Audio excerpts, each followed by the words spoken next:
ika-20 ng Enero, taong 1872.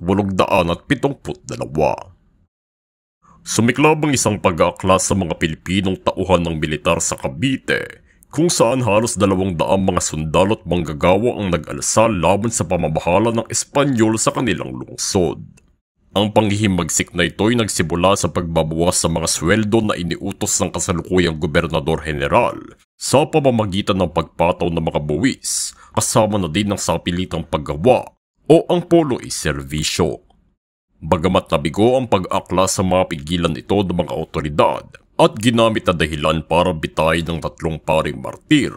ang kahina-hinalang pamamaraan ng paglilitis ng gobyerno dito ang naging pasimula ng mga pangyayari na magdudulot ng malawakang himagsikan sa Pilipinas, lalo na't nang ituon ni Gat Jose Rizal ang kanyang El Filibusterismo para sa mga paring ito, na isa sa mga isinulat na nobela niyang nag-udyok at nagbulat sa mga Pilipino.